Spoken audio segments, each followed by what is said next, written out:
Hello అందరికీ welcome back to my YouTube channel కోడలి పిల్ల సుమన. చాలా రోజుల తర్వాత లాంగ్ వీడియో అయితే చేయబోతున్నాను.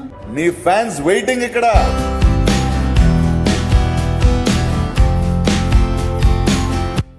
ఏంటి స్పెషల్ అనుకుంటున్నారా?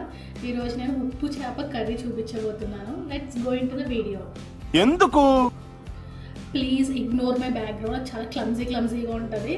సో ఎందుకు నేను ఉప్పు చేప కర్రీ చేయబోతున్నాను అంటే, ఈరోజు నేను పప్పు చారు పెట్టాను. సో పప్పు చారులోకి కాంబినేషన్గా ఉప్పు చేప చేయబోతున్నాను. అది కూడా నా హస్బెండ్ ఫేవరెట్ అనమాట.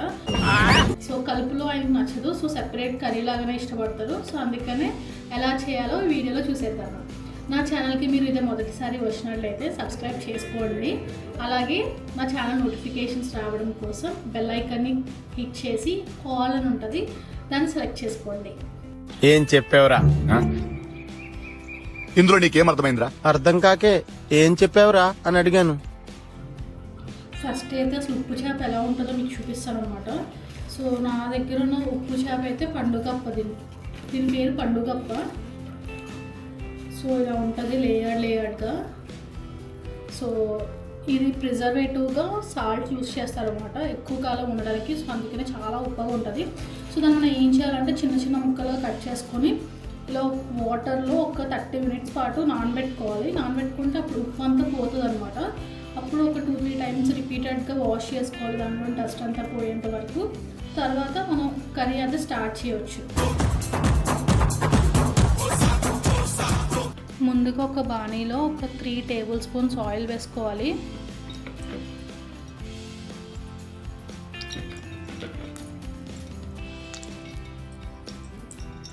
మనం కడిగి పెట్టుకున్న ఉప్పు చేప ముక్కల్ని నీళ్ళన్నీ పోయే వరకు పిండి దీంట్లో గోల్డెన్ బ్రౌన్ వచ్చే వరకు వేయించుకోవాలి.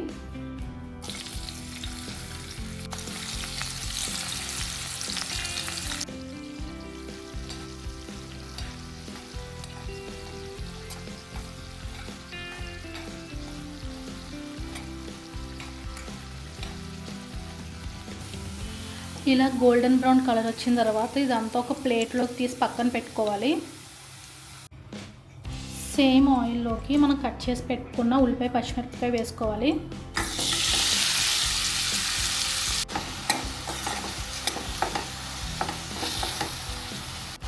ఉప్పు చేపలో ఆల్రెడీ ఉప్పు ఉంటుంది కాబట్టి ఎక్కువ ఉప్పు పట్టదు. బట్ ఈ ఉల్లిపాయ పచ్చిమిరపకాయ వేగడానికి అండ్ ఈ ఉల్లిపాయ పచ్చిమిరపకాయ మాత్రం కొంచెం సాల్ట్ అయితే పడుతుంది. సో నేను చాలా తక్కువ వేసుకుంటున్నాను, జస్ట్ ఈ ఉల్లిపాయ పచ్చిమిరపకాయ కోసం మాత్రమే. లేకపోతే ఈ ఉల్లిపాయ పచ్చిమిరపకాయ చాలా సప్పగా ఉంటుంది అనమాట. సో మీకు కావాలంటే వేసుకోండి, లేకపోతే స్కిప్ చేసేయండి. నేను 1-2 టైమ్స్ లాస్ట్ టైం చేసినప్పుడు ఉప్పు సరిపోలేదు. సో అందుకనే నేను ఈ టైం కొంచెం సాల్ట్ వేసుకున్నాను. చాలా తక్కువ వేసుకోండి, లేకపోతే ఉప్పు కసమైపోతుంది. అలాగే కొంచెం పసుపు,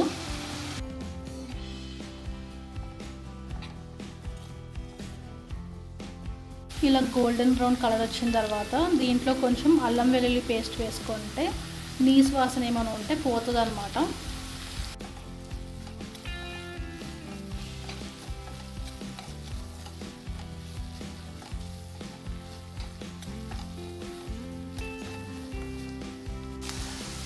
ఇప్పుడు దీంట్లో మనం ఇందాక వేసుకున్న ఎండు చేప ముక్కలు వేసేసుకుందాము.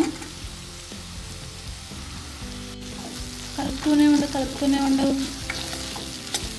ఇవన్నీ మంచిగా వేగిపోతాయి. వేగిపోయిన తర్వాత మనము కారం వేసుకుందాం. Okay, so let it leave for 5 to 10 minutes.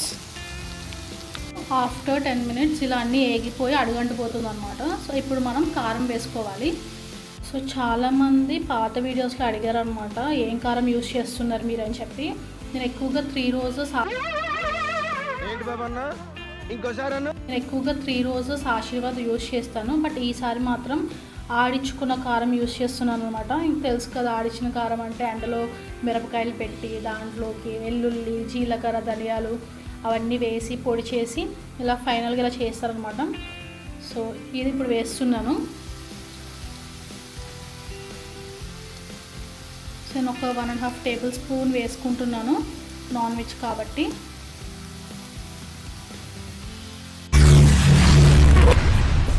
ఏమిటండి మీరు మాట్లాడేది? ఆవిడ కరెక్ట్ గానే చెప్పిందిరా. చాలాసేపు సస్పెన్స్ తర్వాత నాకు కూడా అర్థమైంది. సో ఇది ఫైనల్ అవుట్పుట్ అనమాట. టేస్ట్ చూసాను, సూపర్ వచ్చింది.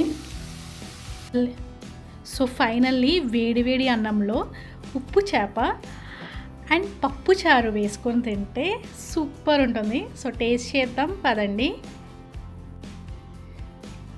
సో చూడడానికి చాలా చాలా యమ్మీగా ఉంది. సో ఇప్పుడు నేను టేస్ట్ చేయబోతున్నాను. So we are ready to go now.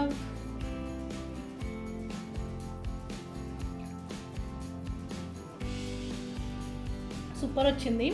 మన దగ్గర ఉన్న బేసిక్ ఇంగ్రీడియంట్స్తో ఈ కర్రీ అయితే చేసుకోవచ్చు అనమాట. ఉప్పు, పసుపు, కారం, ఉల్లిపాయ, పచ్చిమిరపకాయ, అల్లం వెల్లుల్లి పేస్ట్. మీకు కనుక ఈ వీడియో నచ్చినట్టయితే please like, share and subscribe to my YouTube channel. Keep smiling, take care, bye bye. Okay, we will meet in the next class.